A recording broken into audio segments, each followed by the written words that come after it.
not a natural killing. This was not a natural death.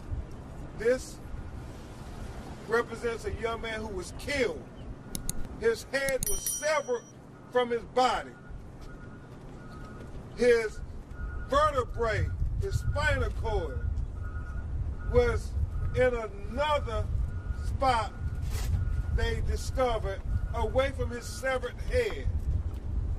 They have recently found remains that they believe are also Rasheem Carter at another part of where he went missing. And what that tells us is that this was a nefarious act. This was an evil act. Somebody murdered Rasheem Carter. And we cannot let them get away with this. And so today, we're calling for the Department of Justice to open an investigation as to what happened to Rasheem Carter. Somebody seen what happened to Rasheem. And it doesn't make any sense at all, because the text message that his mother got before he went missing is a part of the clue to solving this murder. And it has to be investigated. Do you want to read it, Tiffany? You have to say the name. Okay. And what date it was? This was on October the 1st. My son texted me. This was after him and I had gotten off the phone. He said, me and the owner of this company not seeing eye to eye, Mama. His name, which I can't say at this time, but if anything happened to me, he's responsible for it. I'm too smart, Mama. He got these guys wanting to kill me. And that's what he sent to me. And then he went missing. And then his remains were found with his head dismembered from his body, his spinal cord separated from his head, and his other body parts are still missing. Tiffany deserves answers. This community deserves answers. Justice for Rasheem Carter.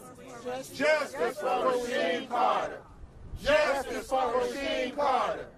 Justice for Rasheem Carter. Here we are, 2023, some 70 years after the 50s. We thought we had advanced here in Mississippi. I've been a Mississippian for all 46 years of my life, and I've never heard of a crime this horrific in my life.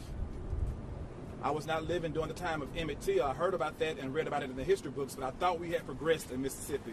But we are living in the Jim Crow era 2.0, and there seems to be a surge of white supremacy. There's no reason that Rasheem Carter should have been killed. He was dutifully and gainfully employed, just trying to make a living for his young child, and ends up dead, chased by what we believe to be white supremacists, a lynch mob. And so we're going to stand with Attorney Crump and stand with his family to fight for justice. We need the Civil Rights Division of the Department of Justice and the highest levels of government to come child defense in Mississippi. Amen. Because as wise as the Carters today, it could be my family tomorrow. It could be any black American in Mississippi. It could be any of us. There is a new surge of white supremacy, and none of us should feel safe until all of us feel safe. And so we will fight for justice until the end. The state medical examiner's office was not able to determine a cause of death for 25-year-old Rasheem Carter. His family believes there was foul play, so their attorney sent a letter to the Department of Justice asking them to get involved. We want to warn you that some of the video is graphic and could be disturbing to some viewers.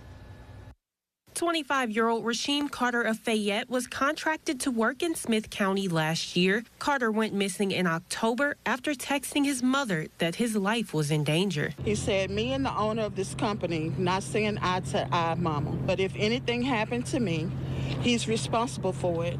I'm too smart, Mama. He got these guys wanting to kill me. And that's what he sent to me. Attorneys say there was an attempt to use Carter's credit card in Taylorsville while he was missing. A month after his disappearance, some of his remains were found in Smith County. The Mississippi State Medical Examiner's Office was not able to determine a cause of death because some of Carter's remains were in an advanced state of decomposition. The Smith County Sheriff's Office is leading the investigation, and the Mississippi Bureau of Investigation is assisting. But his family says more needs to be done, so attorneys sent a letter asking the U.S. Department of Justice to get involved. The Smith County Sheriff says he's waiting for the findings from search warrants to come back. He also says he welcomes the involvement of the Department of Justice.